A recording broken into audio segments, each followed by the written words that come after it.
Let's head in.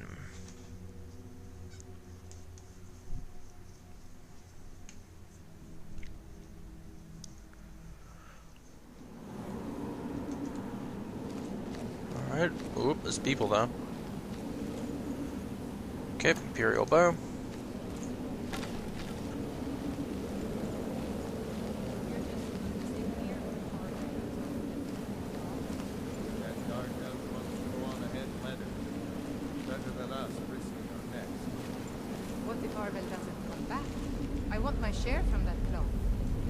Just shut it.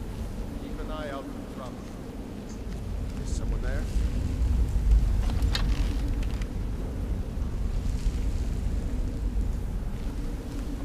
Time to end this little game.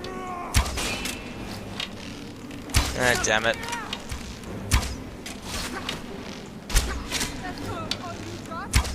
This ends now. I'll rip your heart out.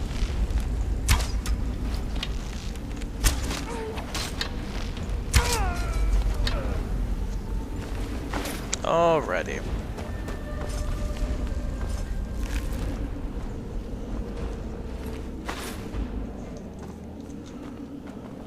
What do you have in here?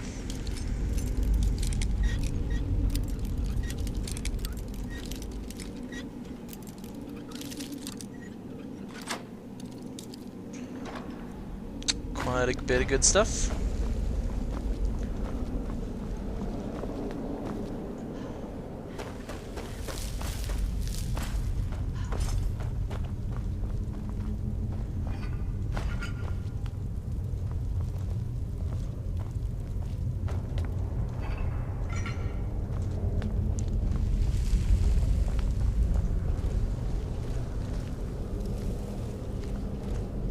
Who knows who's down here? I wonder if there's magic you can learn later on that will allow you to, like, sense where enemies are or something. Makes me wonder.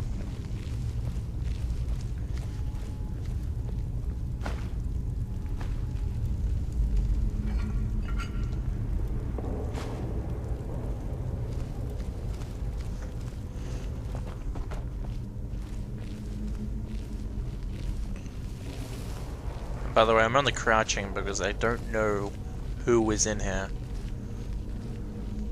Oh. What's going on here?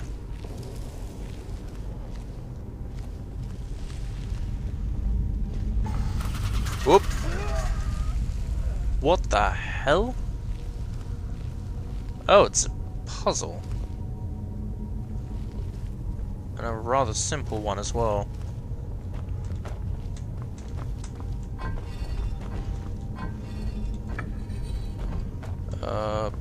Lizard thing.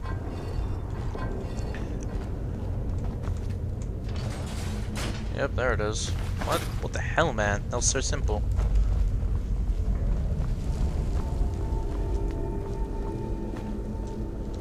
Got a lesser soul gem.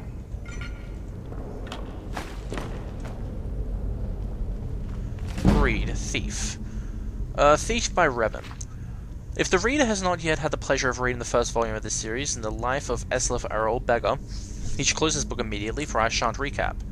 I will tell you this much, gentle reader, when we last saw Erlaf, who was a boy, an orphan, a failed beggar running through the wild winter woods of Skyrim. Away from his home of Erelgard, he continued running, stopping here and there for many more years until he was a young man. Eslif discovered that among the ways of getting food, asking for it was the most troublesome. Far easier was finding it in the wilderness or taking it from unguarded market stalls. The only thing worse than begging to get food was begging for the opportunity to work for the money to buy it. That seemed needless complicated. No, as far as Elif was concerned, he was best off being a scavenger, a beggar, and a thief. He committed his first act of thievery shortly after leaving Eragard while in the southern woods of Tembukar, in the rugged land near Mount Jensen, just east of the village of Heribald. Eslaf was starving, having not eaten anything but a rather scrawny raw squirrel in 4 days, and he smelt meat cooking and then found the smoke. Band of minstrel bards were making camp. He watched them from the bushes as they cooked and joked and flirted and sang. He could have asked them for some food, but so many others had refused him before. Instead, he rushed out, grabbed a piece of meat from the fire, and winced from the burn, scrambled up in the nearest tree to devour it, while the bard stood under him and laughed. "What is your next move, thief?" giggled a fair, red-headed woman, who was covered with tattoos. "How do you intend to disappear without us catching and punishing you?" As the hunger subsided, Aslov realized she was right. The only way to get out of the tree without falling in the midst was to take the branch down to where it hung over the creek. It was a drop off a cliff about 50 feet that seemed like a wiser strategy, so Aslov began crawling in that direction. "You don't know how to fall, boy," called out a young Gahajit, but a few years older than Aslov. Thin but muscular, graceful in his slightest movements. "If you don't, you should just climb down here and take what's coming to you. It's idiotic to break your neck when we just give you some bruises to send you on your way." "Of course I know how to fall," Aslov called back, but he didn't. He just thought the trick of falling was to have nothing underneath you and let nature take its course.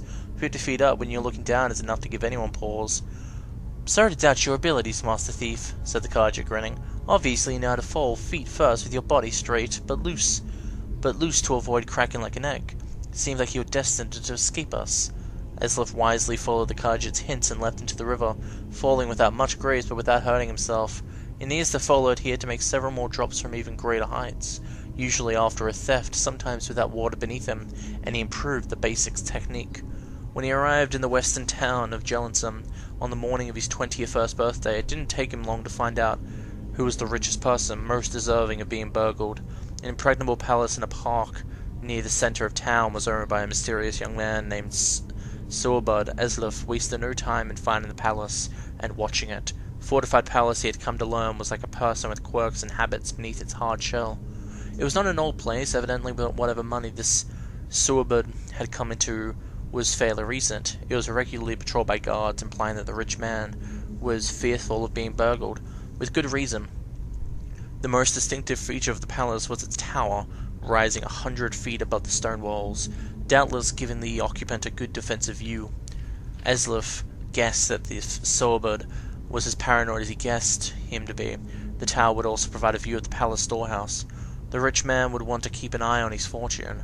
That meant to be that the loot couldn't be directly beneath the tower, but somewhere in the courtyard within the walls. The light in the tower shone all night along, so Aslov boldly deceived that the best time to burgle was by the light of day. And Sorbud must sleep. That would be the time the guards would at least expect a thief to pounce. And so, when noon sun was shining over the palace, Aslov quickly scaled the wall near the front gate and waited, hidden in the crenellations. The interior courtyard was plain and desolate, with few places to hide, but he saw that there were two wells. One the guards used from time to time to draw up water and slake the thirst, but Aslov noticed the guards would pass by the other well, never using it. He waited until the guards were distracted just for a second by the arrival of a merchant in a wagon, bearing goods for the palace. While they were searching his wagon, Aslov leapt elegantly, feet first from the wall into the well. It was not a particularly soft landing, as Aslov had guessed. The well was not full of water but gold. Still, he knew how to roll after a fall, and he didn't hurt himself. In the dank subterranean storehouse, he stuffed his pockets with gold, and he was about to go to the door when he assumed which led to the tower, when he noticed a gem the size of an apple, worth more than all the gold that was left. Aslov found room for it down his pants. The door did indeed lead to the tower, and Aslov followed its curving stairwell up, walking quietly but quickly. At the top he found the master of the palace's private quarters, ornate and cold, with invaluable artwork and decorative swords and shields on the walls. Aslov assumed the snoring slumber under the sheet was Sorbud, but he didn't investigate too closely. He crept to the windows and looked out. It was going to be a difficult fall for Kurtz. He needed to jump from the tower, past the walls, and hit the tree on the other side. The tree branches would hurt, but they would break his fall, and there was a pile of hay he had left under the tree to prevent further injury. Aslov was about to leap when the occupant of the room woke up with the starting, yelling, "My gem!" Aslov stared at him for a second, wide-eyed. They looked alike, not surprising since they were brothers. As the various stories continue in the book Warrior. Okay. That was rather interesting. So there was a book before this, called Beggar. So Beggar and Warrior are the ones I need to read. Alright, that was rather interesting. There's a linen, but I can't exactly examine them. Alright, let's go. There's enemies? Oh.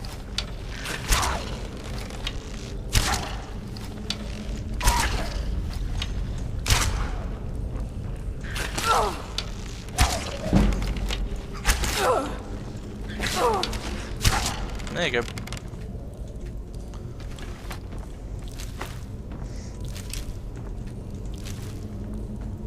That was creepy.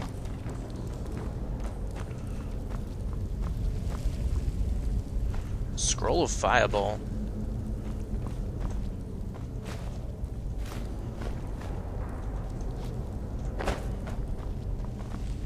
I can actually sit in this. Oh, that's hilarious. Oh, yep, I'm gonna sit in the stupid spider webs. Is someone coming? Oh. Is that you, Hot Deer? Bjorn.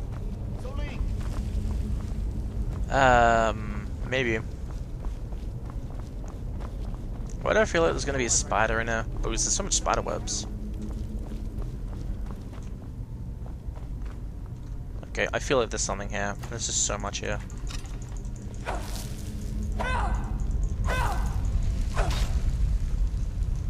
Yep, there's the chest. Imperial light helmet.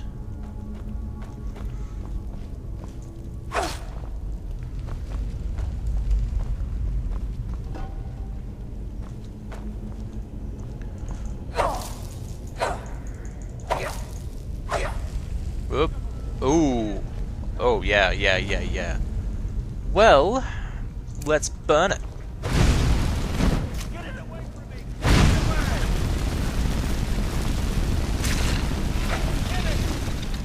Magicker's low.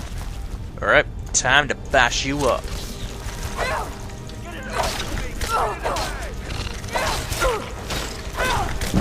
I have been poisoned, it says. But I don't care. Done. No thanks. Not yet.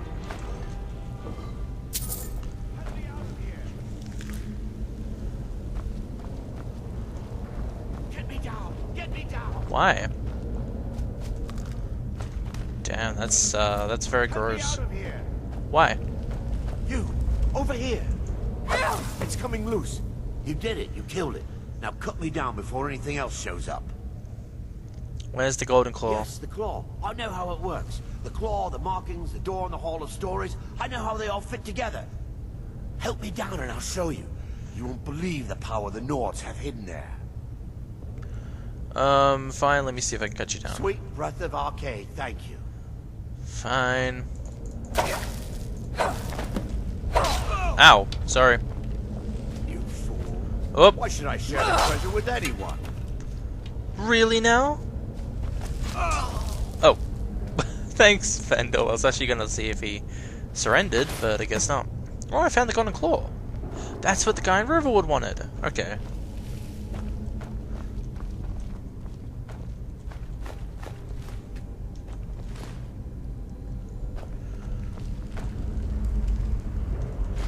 Battling tool, linen wrap. I don't even know what all this linen wrap is for.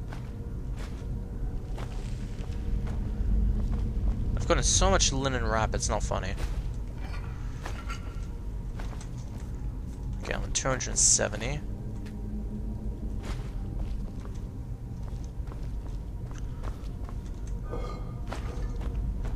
Alright.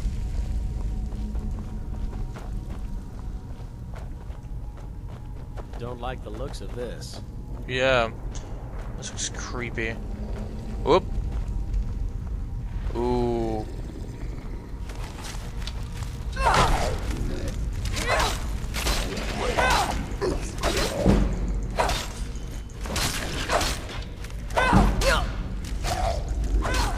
Ooh. Nice job. Fendel. Ah, good, you're right over there.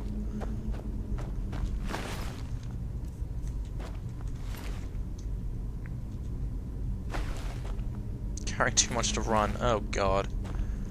I really need to upgrade, if I can, upgrade how much I can hold at once. Okay. What's something that doesn't... Okay, I'll get rid of this.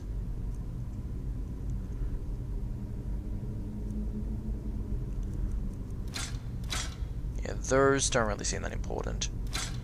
The daggers, they seem pretty important actually. I'll keep the dagger.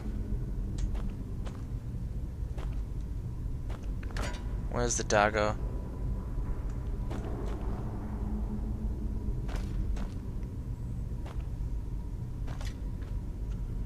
I dropped the dagger. Where is it?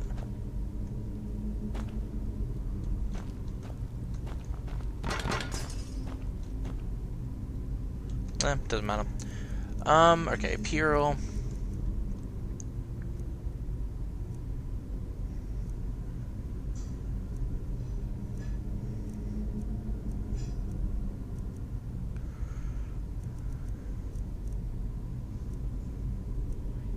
Oh, by the way, now that I got new armor, will these do any better than the ones I've got at the moment? No.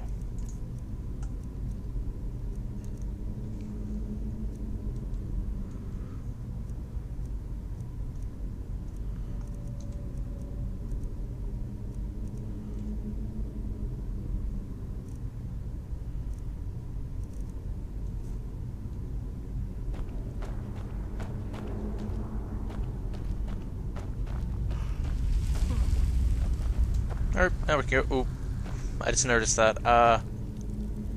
Yeah, Fendel, follow me. Good. Are you gonna wake up? Yep.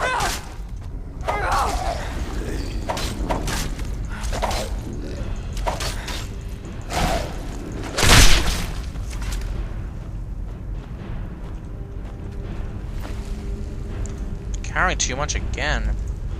God damn.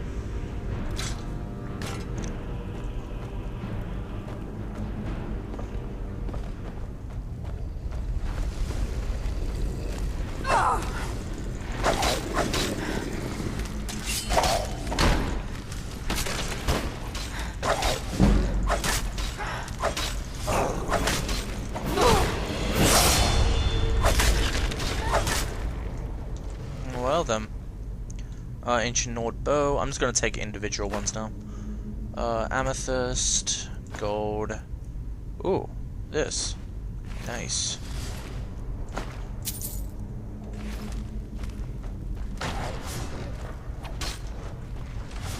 You can't beat me!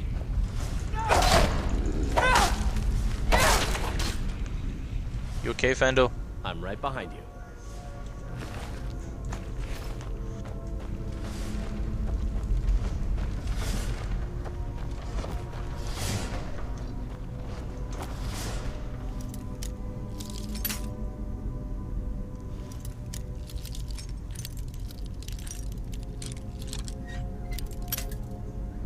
Damn it.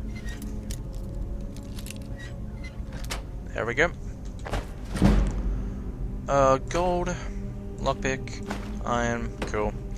Alright, let's level up. Health one more time. Okay, so we got 3 perks now.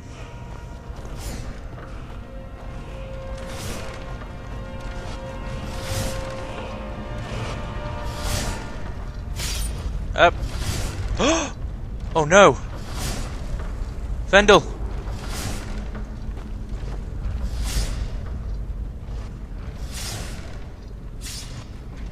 Fendel, come on!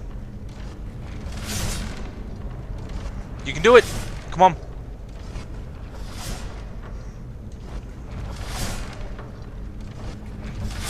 Come on, mate! Come over here.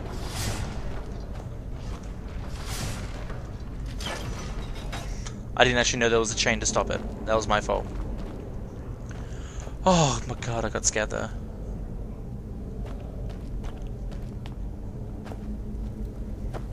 Oop.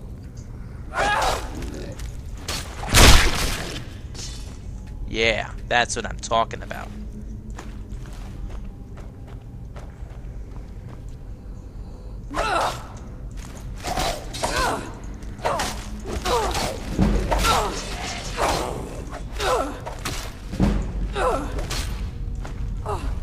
You can't beat me!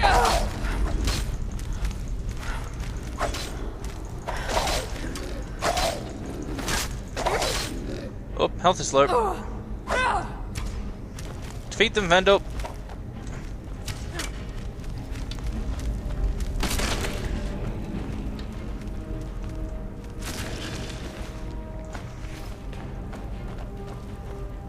Thank you.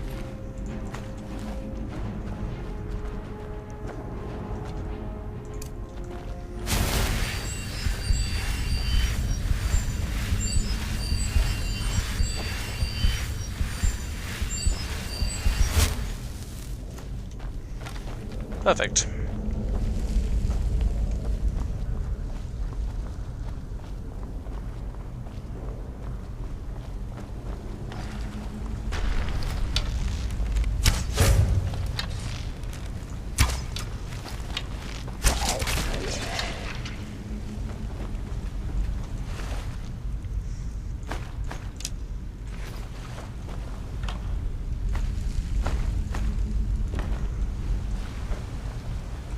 Coolies. We're going this way. Okay.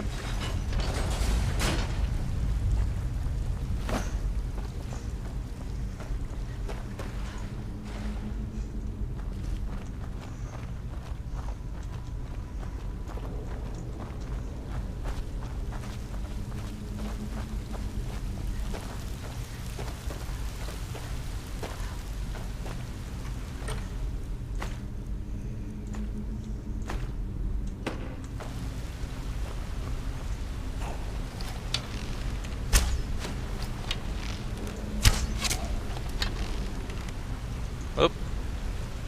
He's coming up. Oop. Oh, no, it's just Fendel.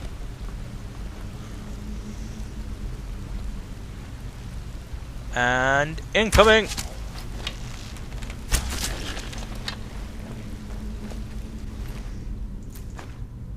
Copper and onyx circlet. Cool.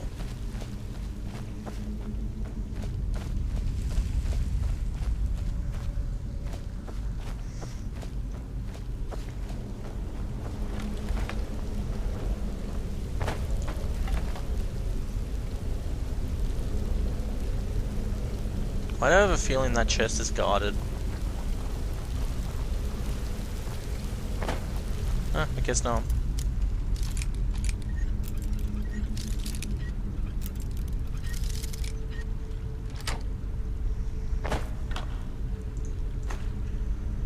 Creatures and people up to level 12 flee from combat. I can sell them.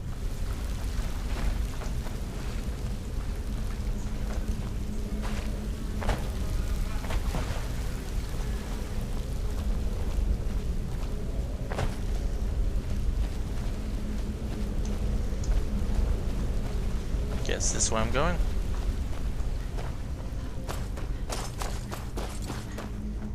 I believe. Yep, this place looks different.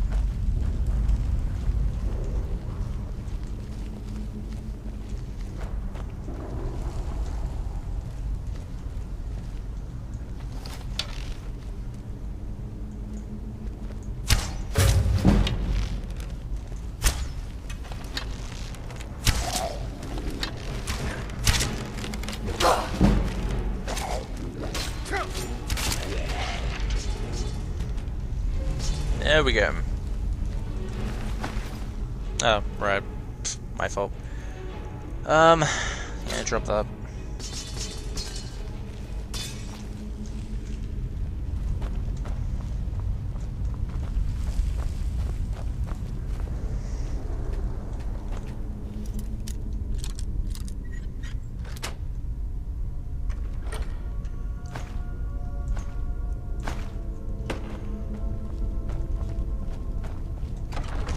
Bleak Falls Sanctum.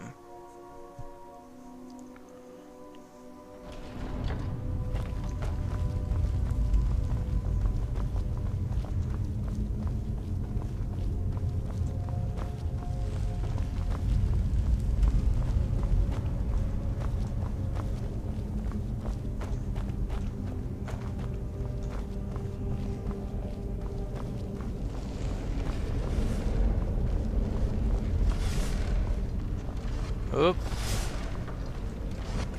Don't like the looks of this. I'm right behind you. You wait You here. go on ahead.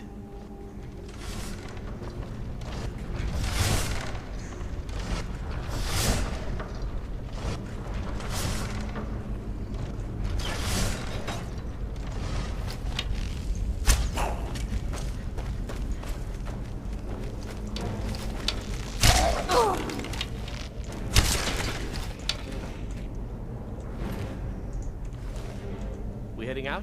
Follow me. Keep going.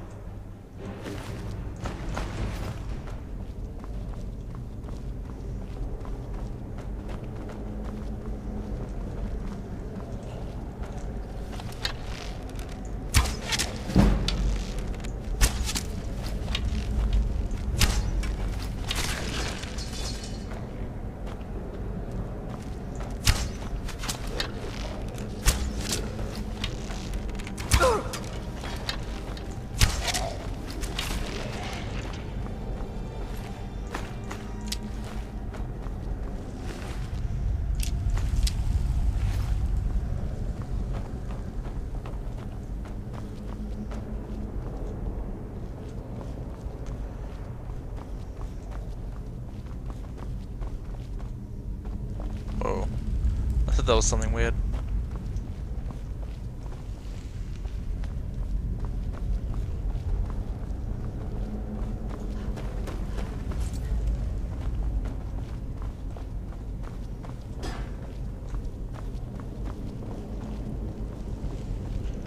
Okay.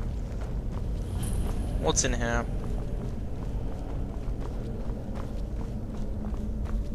Okay. The claw. Where's my claw? Ah, there it is. So there are things on this, so I'm guessing it's going to be that. Bear, butterfly, and an owl.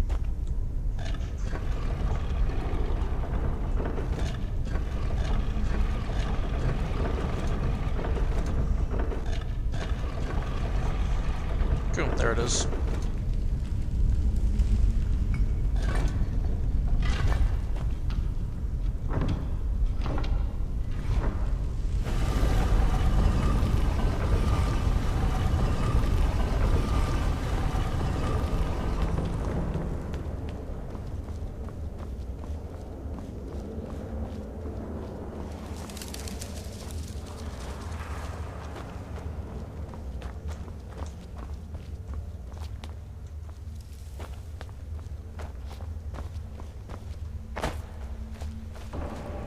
What's going on here? Wow. Would you look at that? Interesting. Oop.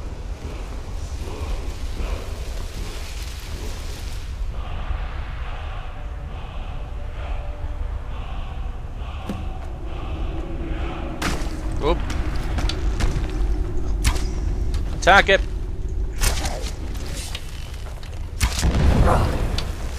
You can use the voice?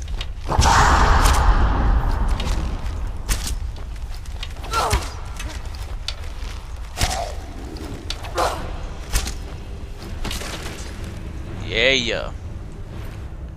Dragonstone, gold, steel arrow, and iron arrow. That proves more protection.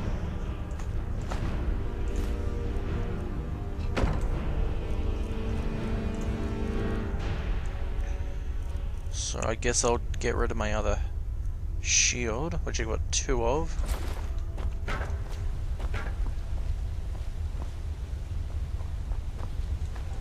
I still don't know what all this is useful for. And no wonder I'm carrying so much. I got so much lunar wrap. And it weighs 3 at once. That's hilarious. I'll get rid of 3 of it.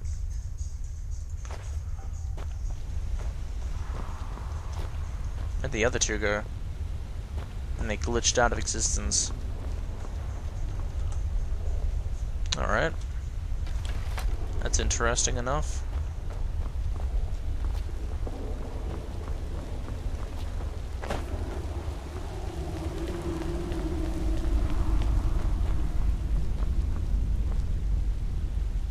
Oh, there's a chest all the way back there.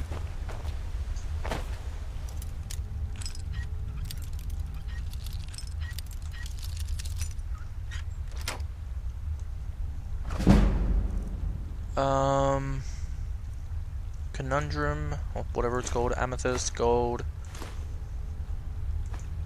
Cool.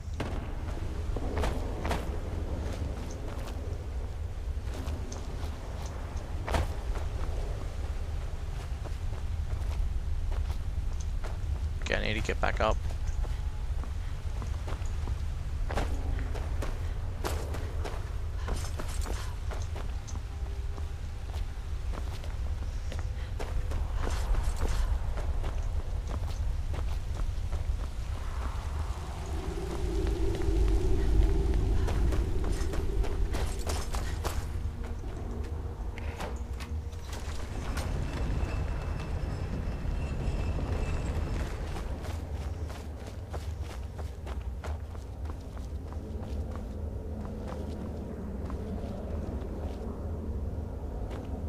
Where the hell am I?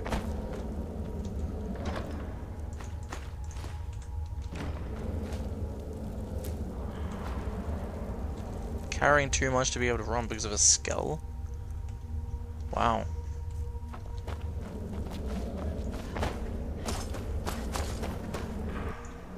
Well, time to go back to Whiterun.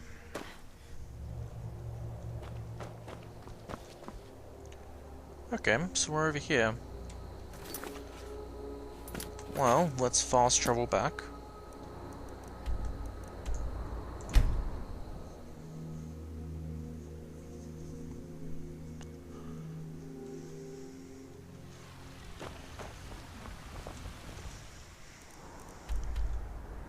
Well, let's fast travel to Dragon's Reach, actually.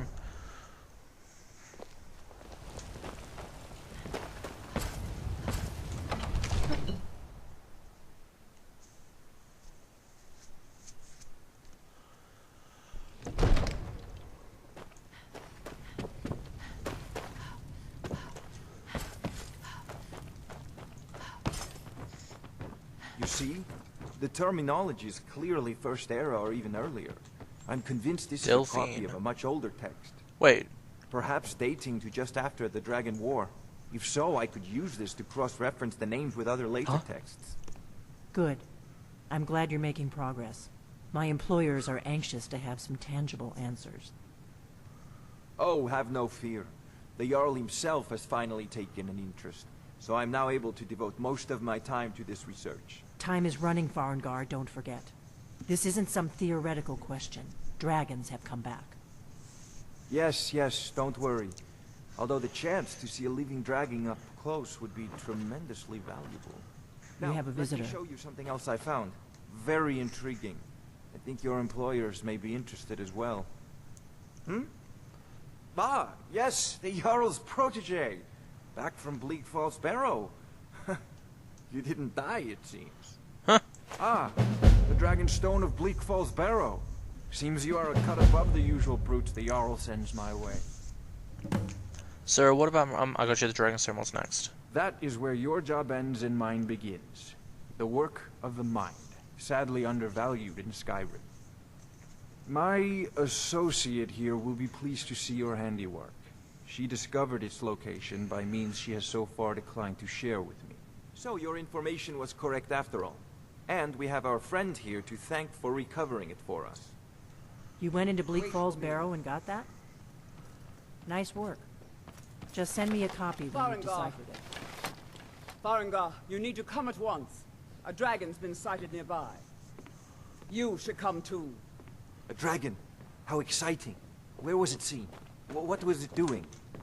I'd take this a bit more seriously if I were you. If a dragon decides to attack Whiterun, I don't know if we can stop it. You? Leave me alone. You're the girl from Riverwood, right? Delphine? Be careful. So, Irileth tells me you came from the Western Watchtower? Yes, my lord. Tell him what you told me about the dragon. Oh, that's right. We saw it coming from the south. It was fast. Faster than anything I've ever seen. What did it do? Is it attacking the Watchtower? No, my lord. It was just circling overhead when I left. I never ran so fast in my life. I thought it would come after me, for sure. Good work, son. We'll take it from here. Head down to the barracks for some food and rest. You've earned it. Irileth, you'd better gather some guardsmen and get down there. I've already ordered my men to muster near the main gate. Good. Don't fail me. There's no time to stand on ceremony, my friend. I need your help again. I want you to go with Irileth and help her fight this dragon. You survived Helgen, so you have more experience with dragons than anyone else here. But I haven't forgotten the service you did for me in retrieving the Dragon Stone for Farengar. As a token of my esteem, I have instructed Avenici that you are now permitted to purchase property in the city. Oh. And please, accept this gift from my personal armory. Thank you. I would very much like Hide to see boots? this dragon. No, I can't afford to risk both of you. I need you here working on ways to defend the city against these dragons. As you command. One last thing, Irileth. This isn't a death I envy or you the glory chance to see this dragon I up need to close. know what we're dealing with. I had you figured for a mage. I think you'll appreciate this. This...